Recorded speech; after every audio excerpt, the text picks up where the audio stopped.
Hello everyone. देखिए, क्योंकि एक बच्चे का कमेंट आया था कि मैम इस चैप्टर को कंप्लीट कर दीजिए, तो चलिए मैं इस चैप्टर को नहीं, इस बुक को ही कंप्लीट कर देती हूँ। इसमें वैसे एक चैप्टर और है और ये बुक कंप्लीट हो जाएगी। चलिए शुरू करते हैं। जी, लास्ट वीडियो में मैंने आपको इकोसिस्टम एंड बायोडायवर्सिटी के बारे में इंट्रोड्यूस किया था, ठीक है, जिसमें मैंने आपको बताया था कि जो इकोसिस्टम होता है वो बायोटिक एंड अबायोटिक कंपोनेंट से मिलके बना हुआ होता है। ठीक है, जब आप इकोसिस्टम के कंपोनेंट्स की बात करते हो तो उसमें प्रोड्यूसर, कंज्यूमर एंड डिकम्पोजर्स आते हैं। प्रोड्यूसर की बात करो, जो फूड को सिंथेसाइज कर रहे होते हैं उनको प्रोड्यूसर कहते हैं। ठीक है, कंज्यूमर जो प्रोड्यूसर्स को कंज्यूम कर रहे होते हैं या आपस में एक दूसरे को कंज्यूम कर रहे होते हैं। ठीक है, उसमें आपके हर्बीवोर, कार्निवोर, ओमनिवोर ये आते हैं, ये होते हैं कंज्यूमर्स। ठीक है, चाहे प्रोड्यूसर मर जाए या कंज्यूमर की डेथ हो जाए, इनको जो डिकम्पोज करेंगे उनको हम बोलेंगे डिकम्पोजर्स। ठीक है, फीडिंग हैबिट के बेसिस पे हमने उनको हर्बीवोर, कार्निवोर एंड ओमनिवोर बोला था। ठीक है, फिर हमने बात करी थी food chain and food web. Food chain में हमने बताया था कि interdependency of organism for their food habit. ठीक है, इंटरडिपेंडेंसी जो रहती है एनिमल्स की एक दूसरे पे, किस चीज के लिए? फॉर देयर न्यूट्रिशनल वैल्यूज और their food habit is known as food chain. जब एनिमल्स या ऑर्गेनिज्म एक दूसरे पर अपने फूड के लिए डिपेंड करते हैं, ठीक है, इसको हम बोलते हैं, इस जो रिलेशनशिप बनती है उसको हम बोलते हैं फूड चेन। ठीक है, फूड चेन में यूजुअली फ्लो ऑफ एनर्जी होता है, जिसमें एनर्जी एक ट्रॉपिक लेवल से दूसरे ट्रॉपिक लेवल में मूव कर रही होती है, और जैसे जैसे वो लोअर ट्रॉपिक लेवल से हायर ट्रॉपिक लेवल की तरफ जाती चली जाएगी, जो एनर्जी है वो डिक्रीज होती चली जाएगी अमाउंट की बात करें तो। ठीक है, फिर हमने बात करी थी food web. Cluster of food chain is known as food web. ठीक है, ये देखिए, हमने ट्रॉपिक लेवल की बात करी थी। ये देखिए, फर्स्ट ट्रॉपिक लेवल पे आते हैं आपके प्रोड्यूसर्स, सेकंड ट्रॉपिक लेवल पे आते हैं आपके प्राइमरी कंज्यूमर्स जिसको आप हर्बीवोर्स कहते हो, थर्ड ट्रॉपिक लेवल पे आएंगे आपके प्राइमरी कार्निवोर्स। बेसिकली ये सेकेंडरी कंज्यूमर होते हैं जो किस पे डिपेंड कर रहे हैं? हर्बीवोर्स पे डिपेंड कर रहे होते हैं। और टर्शरी कंज्यूमर या फिर फोर्थ ट्रॉपिक लेवल की बात करें तो ये आपके क्या रहते हैं? जो आपके प्राइमरी और सेकेंडरी कंज्यूमर्स को कंज्यूम कर रहे होते हैं। ठीक है, एक होता है फोर्थ ट्रॉपिक लेवल। देखिए, अब फर्स्ट ट्रॉपिक लेवल से जो एनर्जी फ्लो रहेगा वो सबसे एनर्जी रहेगी वो सबसे ज्यादा रहेगी, उसका 10% पहुंचेगी इधर, उसका 10% पहुंचेगी नेक्स्ट ट्रॉपिक लेवल में थर्ड में, और इसका 10% पहुंचेगी फोर्थ ट्रॉपिक लेवल में। तो हम क्या देख रहे हैं? धीरे धीरे धीरे धीरे जो एनर्जी है वो डिक्रीज होती चली जा रही है। डन। चलिए आगे देखते हैं, ये हम लास्ट वीडियो में ऑलरेडी बात कर चुके हैं। ये देखिए, cluster of food chain is known as food web. फिर मैंने आपको बायो मैग्निफिकेशन बताया था कि जिस जैसे हम ट्रॉपिक लेवल में अबव होते चले जाते हैं, जो पेस्टिसाइड्स होते हैं या फिर आपके जो टॉक्सिक सब्सटेंस होते हैं वो लोअर चेन से लेके हायर चेन में जब हायर लेवल पे जाते हैं तो उनका एक्यूमुलेशन होने लगता है। ठीक है, मैक्सिमाइजेशन होने लगता है, ठीक है, मैग्निफिकेशन होने लगता है, ठीक है, एम्प्लीफिकेशन होने लगता है। तो ये जो चीज़ें हैं इसको हम बोलते हैं बायो मैग्निफिकेशन। डन। इसमें हमने डीडीटी, ठीक है, और इवन मैंने आपको एग्जाम्पल लिया था माइक्रोप्लास्टिक का। ठीक है, जो फूड चेन जो आपके फिशेस वगैरह से ह्यूमन बींग्स में भी एंटर कर चुका है। ठीक है, फिर मैंने बात करी थी नेचुरल रिसोर्सेज की, जिसमें मैंने आपको renewable resources and non renewable resources के बारे में बताया था। रीन्यूएबल रिसोर्स क्या था? ऐसे रिसोर्स जो एक पर्टिकुलर जिसको आप दोबारा से बार बार यूज कर सकते हो और जो इनएग्जॉस्टेबल होते हैं। ठीक है, इस टाइप के जो रिसोर्स होते हैं उनको हम बोलते हैं रीन्यूएबल रिसोर्सेज। जब हम नॉन रीन्यूएबल रिसोर्सेज की बात कर रहे होते हैं, ऐसे रिसोर्सेज जो आपके रिप्लेनिश नहीं हो सकते, ठीक है, या रीस्टॉक करने में उनको बहुत लंबा टाइम फ्रेम चाहिए, तो इस टाइप के जो रिसोर्सेज होते हैं उनको हम बोलते हैं नॉन रिन्यूएबल रिसोर्सेज। डन। इनको हम एक तरीके से एग्जॉस्टेबल रिसोर्सेज भी बोलते हैं। अब देखिए, जब हम डिप्लीशन ऑफ नेचुरल रिसोर्सेज की बात कर रहे हैं, हम देखिए जब टाइम टू टाइम हमारी जो एनिमल्स और प्लांट्स हैं ये क्या हो रहे हैं, आपने देखा, चलिए स्टार्टिंग से देखते हैं कि जब हम क्या देखते हैं कि जब कोल और पेट्रोलियम बना था, कोल और पेट्रोलियम बनने के लिए प्लांट्स और एनिमल्स को बहुत लंबे टाइम, मिलियंस ऑफ ईयर्स के लिए अर्थ के अंदर बरी रहना पड़ा था, जिससे धीरे धीरे उनमें ट्रांसफॉर्मेशन हुआ था और वो धीरे धीरे आपके कोल्स एंड पेट्रोलियम में बदल गए थे। लेकिन अभी धीरे धीरे हम क्या देख रहे हैं कि पूरे वर्ल्ड में जो टेक्नोलॉजी है वो एडवांस होती चली जा रही है। हम ह्यूमन बींग्स के अगर नंबर्स की बात करें तो वो क्या हो रहा है, एक तरीके से पॉपुलेशन क्या हो रही है, एक्सप्लोड हो रही है, बहुत ज़्यादा पॉपुलेशन बढ़ती चली जा रही है, जिसकी वजह से हाईली पॉपुलेशन डिमांड की वजह से इन नेचुरल रिसोर्सेज का बहुत ज़्यादा एक्सप्लॉयटेशन हो रहा है। ठीक है, क्योंकि जो ये कंपनीज हैं जो भी हमें सारी चीज़ें प्रोवाइड करती हैं, उनके ऊपर एक ट्रेमेंडस प्रेशर है, जिसकी वजह से ये हमारी रिक्वायरमेंट को पूरा कर सके। और इस रिक्वायरमेंट को पूरा करने के लिए वो कॉन्टिन्यूसली नेचुरल रिसोर्सेज का एक्सप्लॉयटेशन कर रहे हैं। और ये एक्सप्लॉयटेशन करते करते इतनी बुरी हालत में पहुंच गया कि बिल्कुल अलार्मिंग लेवल पर आ चुके हैं हम। अलार्मिंग लेवल मतलब चाहे आप किसी भी चीज़ में बात करो, एक बिल्कुल ट्रिगर कर रही है कि अगर हमने इससे ज़्यादा इन्होंने एक्सप्लॉयटेशन किया तो पूरा जो अर्थ का बैलेंस है उसको हम बिगाड़ के रख देंगे। फॉर एग्जांपल, जैसे एग्रीकल्चर डिमांड की बात करें, जैसे एग्रीकल्चर है, एग्रीकल्चर पॉपुलेशन ज़्यादा हो रही है, फूड की रिक्वायरमेंट ज़्यादा होगी, उसके लिए हम लार्ज अमाउंट ऑफ एरिया को क्लीन करेंगे, जिसकी वजह से हमें डिफॉरेस्टेशन करना पड़ेगा। अगर हमने डिफॉरेस्टेशन किया, एक्सेसिव डिफॉरेस्टेशन किया, जिससे फर्दर क्या होगा, लैंड की अवेलेबिलिटी तो हो जाएगी, बट जो अदर रिसोर्सेज हैं, जैसे जो फॉरेस्ट हमारी अदर रिक्वायरमेंट को पूरा करते हैं, फॉर एग्जांपल ये कार्बन सिंक का काम करते हैं, कार्बन डाइऑक्साइड को ऑब्जर्व करने का, एब्जॉर्व करने का काम करते हैं, ठीक है, जो कि ग्लोबल वार्मिंग के लिए भी रिस्पॉन्सिबल है, एक तरीके से कह सकते हैं ना, ग्रीन हाउस गैस है। ठीक है, तो ये सारी प्रॉब्लम जो है वो धीरे धीरे क्या होती चली जाएंगी, इंक्रीज होती चली जाएंगी। समझ में आ रहा है? अब नेक्स्ट आ रहा है हमारा fossil fuel. Fossil fuel, fossil word का मतलब क्या होता है, डेड रिमेन्स, ऐसा फ्यूल जो ऑर्गेनिज्म के डेड रिमेन से मिल रहा है, इट कुड बी प्लांट और एनिमल। ठीक है, अब देखिए हुआ क्या है, अर्थ क्रस्ट के अंदर प्लांट्स और एनिमल्स बहुत लंबे मिलियंस ऑफ ईयर्स के लिए क्या हो गए, बर्ड हो गए, तो ये आपकी किस में कन्वर्ट हो गए, फॉसिल फ्यूल में। फॉसिल फ्यूल में क्या क्या आता है आपका, कोल आता है, पेट्रोलियम आता है, नेचुरल गैस आती है, ठीक है, इवन आपकी शेल गैसेस आती हैं, ये सब इसी का पार्ट है। ठीक है, अब देखिए इनका जो मेन कंपोनेंट रहता है दैट इज कार्बन। ठीक है, अब जब हम कोल की बात करते हैं, कोल क्या है, एक ऐसा फॉसिल फ्यूल है जो प्लांट, अगर प्लांट बहुत लंबे टाइम पीरियड के लिए, ठीक है, 100 से 400 मिलियन ईयर्स अगो जो अर्थ के अंदर बरी हो गए थे, वो किस में कन्वर्ट हो गए, कोल में कन्वर्ट हो गए। All living plant absorb light energy from the sun through the photosynthesis. After plant die this energy is released as the plant decay. ये एनर्जी किस फॉर्म में रिलीज कर दी जाती है, जब प्लांट डिके कर रहा होता है। Under condition, favourable condition, coal formation, the decay process is disturbed and preventing the further release of stored solar energy. इनके अंदर जो सोलर एनर्जी रहती है वो क्या होती है, रिलीज नहीं हो पाती, वो वहीं के वहीं स्टोर हो जाती है। और वो किस पे, कि उनके अंदर, उस प्लांट के अंदर कितना कार्बन का कंटेंट है, उसके बेसिस पे आपका जो कोल रहता है एंथ्रेसाइट, बिटुमिनस, सब बिटुमिनस और लिग्नाइट में कन्वर्ट हो जाता है। सबसे बेस्ट क्वालिटी का जो कोल होता है वो होता है एंथ्रेसाइट। एंथ्रेसाइट में लगभग 95% ऑफ कार्बन रहता है। जब आप बिटुमिनस की बात करो उसमें 65 से लेके 80% कार्बन मिलता है। सब बिटुमिनस की बात करो उसमें 30 से लेके 35% कार्बन मिलता है। वहीं लिग्नाइट की बात करें तो 25% से लेके 30% तक उसमें कार्बन मिलता है। I hope it is clear. Still you face any doubt, write down in comment section. ठीक है,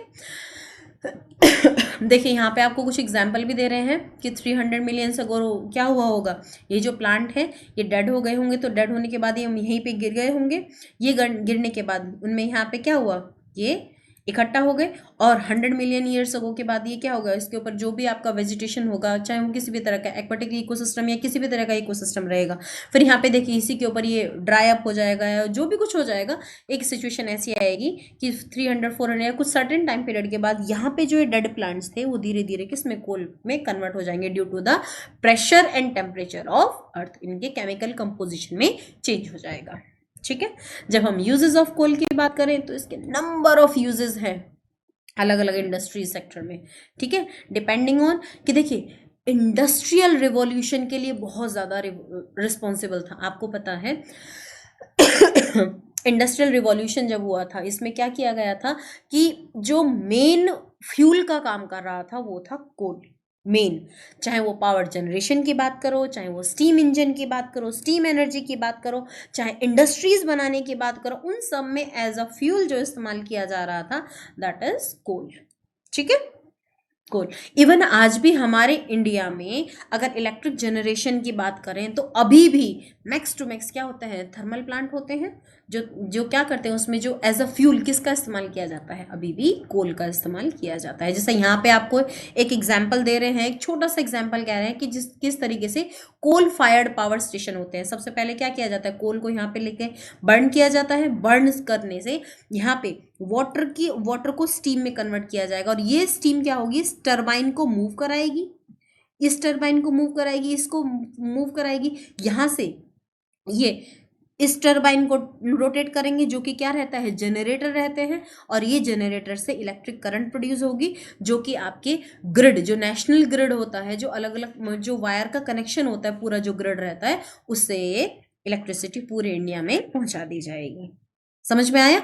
एक्चुअली ये इतना ज़्यादा नहीं हो पाता है, पर ये एक पर्टिकुलर एक लोकल एरिया के लिए तो इनफ अमाउंट में इलेक्ट्रिक करंट ये प्रोड्यूस कर ही देता है। ठीक है, अब बात करते हैं, नेक्स्ट होता है हमारा पेट्रोलियम। पेट्रोलियम क्या होता है, ये टू लैटिन टर्म से लिया गया है, Petra and oleum. Petra means rock and oleum means oil. ऐसा ऑयल जो आपको रॉक से मिल रहा है, पेट्रोलियम बोलते हैं। ठीक है, ये येलोइश ब्लैक कलर का एक लिक्विड होता है जो अर्थ सरफेस के अंदर से मिलता है, इसी को हम क्रूड ऑयल भी कहते हैं। एक्चुअल में क्रूड ऑयल, इसका जैसे हमने अर्थ के ज़मीन के अंदर से खोद के या किसी भी तरीके से हमने जो निकाला है, जैसे आपने पता है ना कि आपने अगर ये सेंट्रल एशियन जो कंट्रीज़ हैं, अगर आप उनकी बात करो, वहाँ से जो कोल मिलता है, जो क्रूड ऑयल मिलता है, वो एक्चुअल में ऐसा है कि जो अर्थ से जैसा निकला है वो जो ऑयल रहेगा उसको हम बोलते हैं क्रूड ऑयल। ठीक है, उस क्रूड ऑयल को रिफाइन करके हम petroleum gas, petrol, kerosene, diesel, lubricant oil, paraffin wax, even bitumen, ये सारी चीज़ें प्रोडक्ट हैं जो उससे हम रिफाइन करते हैं। ठीक है, ये देखिए, ये है आपका रिफाइन, किस तरीके से रिफाइन कर रहे होते हैं हम। ठीक है, ये पूरा टैंक है, इसमें हमने पेट्रोलियम डाल दिया, और यहाँ सबसे ऊपर गैस निकलेगी, फिर आपका गैसोलीन जिसे आप पेट्रोल भी कहते हो, फिर केरोसिन है, फिर डीजल ऑयल है, ये फ्यूल है। ये फ्रिक्शनल डिस्टिलेशन है जो अलग अलग टेम्परेचर पे अलग अलग चीज़ें हमें मिल जाएंगी। ये फर्नेस में आपने क्रूड ऑयल फिल किया हुआ है, और लास्ट में आपका क्या हो जाएगा, पैराफिन वैक्स है, लुब्रिकेंट ऑयल है, ये सारी चीज़ें इससे गल जाती हैं। ठीक है, conservation of fuel oil, fossil fuel. देखिए, आप जानते हो कि क्योंकि ये नॉन रिन्यूएबल रिसोर्सेज हैं, और हमारी डे टू डे जो लाइफ में जो हमारी डिमांड्स हैं वो क्या है, इनडिस्पेंसेबल हैं, मीन्स बहुत ज़्यादा है। ठीक है, और आज की बढ़ती हुई पॉपुलेशन एक्सप्लोजन के टाइम में हम अगर देखें तो हमें ज़रूरत है अभी कि हम फॉसिल फ्यूल से मूव करके कोई अल्टरनेट सोर्स ढूंढें। ठीक है, तो ये ढूंढना किस लिए ज़रूरी है, क्योंकि फॉसिल फ्यूल अगर एक बार एग्जॉस्ट हो गए तो उनको बनने में मिलियंस ऑफ ईयर्स लगेंगे, यानी कि आने वाली जनरेशन्स के लिए कुछ नहीं बचेगा। समझ रहे हैं आप मेरी बात? तो इसीलिए यहाँ पे कुछ अलग वे दे रखे हैं किस किस तरीके से आप उन्हें बचा सकते हो। क्या कर सकते हो, using fuel efficient vehicles like which run on CNG, जो सीएनजी पर चलते हों। अल्टरनेट सोर्स ऑफ एनर्जी ढूंढिए, जैसे सोलर एनर्जी है या कोई अदर बायोगैस है, इस टाइप के एनर्जी को सोर्स को ढूंढिए। एनर्जी इलेक्ट्रिसिटी जनरेट करने के लिए और अदर सोर्स ढूंढिए, जैसे आप विंड एनर्जी का इस्तेमाल कर रहे हो,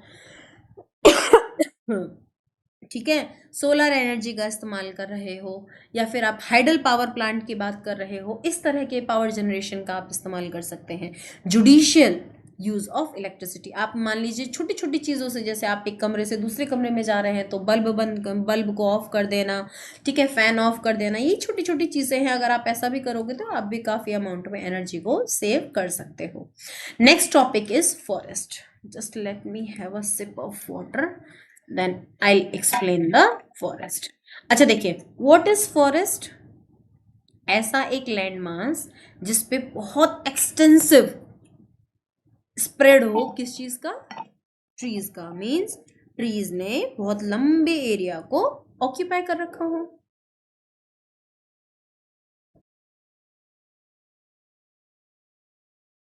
forest are lungs of earth, forest को अर्थ का लंग भी कहते हैं, और ये जरूरी भी है लाइफ के कंटिन्यूएशन के लिए। ठीक है, ये इंपॉर्टेंट रिन्यूएबल रिसोर्सेज है, ठीक है, जिसको आप बहुत इजीली रिन्यू भी कर सकते हो, बट इजी तो नहीं है, बहुत मुश्किल है। लेकिन इनका क्या हो रहा है, डिप्लीशन हो रहा है बहुत ज़्यादा, उसकी जो डिप्लीशन की जो रेट है वो बहुत ज़्यादा है, बहुत फास्ट है। ठीक है, और हम इतना ज़्यादा इनको डिप्लीट कर चुके हैं कि बिल्कुल थ्रेटन्ड हो चुके हैं, इनका जो स्टेटस पहुंच चुका है वो बिल्कुल थ्रेटन्ड है, बहुत ज़्यादा कंडीशन इनकी खराब है। ठीक है, इसीलिए जो फॉरेस्ट का प्रिजर्वेशन के लिए, कंजर्वेशन के लिए हमें इंपॉर्टेंट स्टेप्स लेने ही पड़ेंगे। इंपॉर्टेंस क्या है, देखिए, चाहे आप पेपर, नोटबुक, चेयर वगैरह कुछ भी आप देखते हो, जो भी आप एक्टिविटी कर रहे हो, उन सब में कहीं ना कहीं आपकी ट्रीज से जो फॉरेस्ट से मिली हुई चीजें हैं। ठीक है, अब देखिए, जो first and foremost need of forest is maintenance of oxygen carbon dioxide balance. Oxygen और कार्बन डाइऑक्साइड का बैलेंस मेंटेन करने के लिए क्या है, ये फॉरेस्ट की बहुत ज़्यादा ज़रूरत है। अगर फॉरेस्ट कम हो जाएंगे तो यूजुअली क्या होगा कि जो कार्बन डाइऑक्साइड की जो अमाउंट है वो धीरे धीरे धीरे धीरे बढ़ने लगेगी, जो कि आपको पता है बढ़ भी रही है, जिसकी वजह से ग्रीन हाउस इफेक्ट आएगा, और ये ग्रीन हाउस इफेक्ट क्या करेगा, आपकी अर्थ को धीरे धीरे वार्म करने लगेगा, ग्लोबल वार्मिंग के लिए रिस्पॉन्सिबल होगा। अंडरस्टूड। अब देखिए आगे देखते हैं। Plant release water vapor into the atmosphere through the process of transpiration. This help in continuation movement of water cycle. आपको पता है ट्रांसपिरेशन क्या होती है, जो लीफ रहती है, लीफ के जो स्टोमेटा रहते हैं, जो गार्ड सेल, मैंने आपको पहले भी एक्सप्लेन किया था कि ये जो गार्ड सेल रहते हैं वो कंटिन्यूसली वाटर को क्या कर रहे होते हैं, इवेपोरेट कर रहे होते हैं। इस प्रोसेस को हम बोलते हैं ट्रांसपिरेशन। अब ट्रांसपिरेशन करता है तो ये किस किस चीज के लिए जरूरी है, ट्रांसपिरेशन वाटर साइकिल को मेंटेन करता है, और अगर इससे जो ऑप्टिमम लेवल रहता है वाटर का वो मेंटेन रहता है। ठीक है, जो कि हमारे एटमॉस्फेयर में होना ही चाहिए। डन। तो ये भी, इसके लिए भी प्लांट्स बहुत ज़रूरी है। और आपको पता है हमारी जो न्यूट्रिशन है, जिसके लिए डिफरेंट डिफरेंट टाइप के आप फ्रूट्स की बात करो, ठीक है, वेजीज की बात करो, ये सारी जो रिक्वायरमेंट है वो अल्टीमेटली आपके फॉरेस्ट से ही आपको मिलते हैं। जो फॉरेस्ट रहते हैं वो बहुत बायोडाइवर्सिटी के लिए, अबंडेंट नंबर ऑफ बायोडाइवर्सिटी रहती है वहाँ पे, उसके लिए बहुत बड़ा होम है। इवन आपके आपके जो बहुत सारे फॉरेस्ट है उनको बायोडाइवर्सिटी हॉटस्पॉट भी बोला जाता है। ठीक है, इवन हमारे 80% ऑफ द वर्ल्ड की जो टेरेस्ट्रियल बायोडाइवर्सिटी है वो आपकी फॉरेस्ट में ही देखने को मिलती है। फॉरेस्ट जो रहते हैं वो बफर्स का भी काम करते हैं। कब, जब कोई नेचुरल डिजास्टर आती है, जैसे फ्लड। फ्लड में अब इमेजिन कीजिए ये रिवर है, ठीक है, इसका वाटर लेवल बढ़ा और इसका जो कोर्स है वो ऐसे हो गया, चेंज हो गया, कोर्स चेंज हुआ। इमेजिन कीजिए अगर यहाँ प्लांट्स होंगे, ट्रीज होंगे, तो ये पानी को आगे नहीं आने देंगे, यानी कि इन ट्रीज ने, फॉरेस्ट ने क्या किया, पानी को आगे बढ़ने से रोक दिया, यानी कि ये क्या करते हैं, बफर का भी काम करते हैं। Done. Next is deforestation, cutting down of trees at large scale over a short period of time is known as deforestation. Trees का बहुत तेजी से काटना, बहुत लंबे छोटे टाइम पीरियड में और बहुत ज्यादा अमाउंट में, लार्ज स्केल पे, इस प्रोसेस को हम क्या बोलते हैं, डिफॉरेस्टेशन।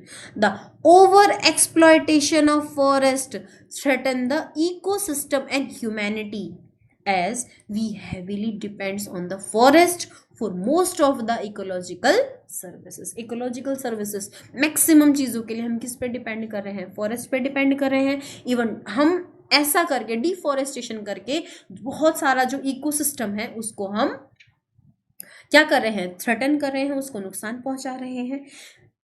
मेन कॉजेज, ठीक है, मेन कॉजेज क्या है, small and large scale agriculture, ठीक है, माइनिंग है, इंफ्रास्ट्रक्चर बनाना है, पल्प प्लांटेशन है, फॉरेस्ट फायर है, ये ऐसे रीजन है जो डिफॉरेस्टेशन के लिए रिस्पॉन्सिबल है।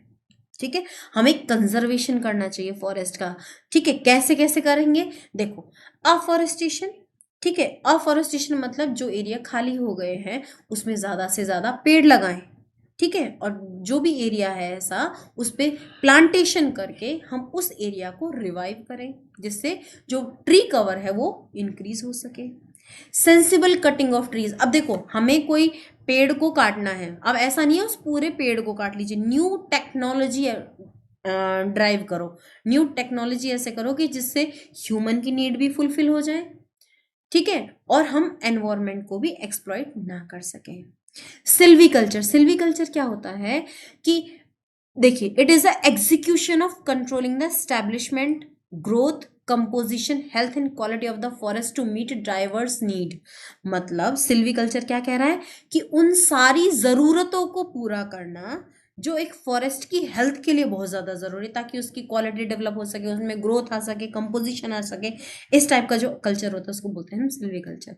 अवेयरनेस बढ़ाए, सोसाइटी को फॉरेस्ट की इंपॉर्टेंस समझाए, और वो किस तरीके से उसको थ्रेड कर रहे हैं, किस तरीके से उनकी वजह से डिप्लीशन हो रहा है, इसके लिए उनको एनवायरमेंट उनको अवेयर कराएं, और उनसे किस तरीके से उन्हें एनवायरमेंट फ्रेंडली चॉइसेस के लिए हम मोटिवेट कर सकते हैं, ये सारी चीजें हम उनको बता सकते हैं। नेक्स्ट इज पोल्यूशन, पोल्यूशन देखेंगे हम नेक्स्ट वीडियो में। Till then bye bye, have a nice day and thank you so much for commenting so that I can upload more and more video. अगर आपने यहाँ तक वीडियो देखा है तो डेफिनेटली हाई टाइप कीजिएगा कमेंट सेक्शन में, जिससे मुझे पता चल सके कि हाँ आप यहाँ तक पहुंचे हो। Thank you, have a nice day.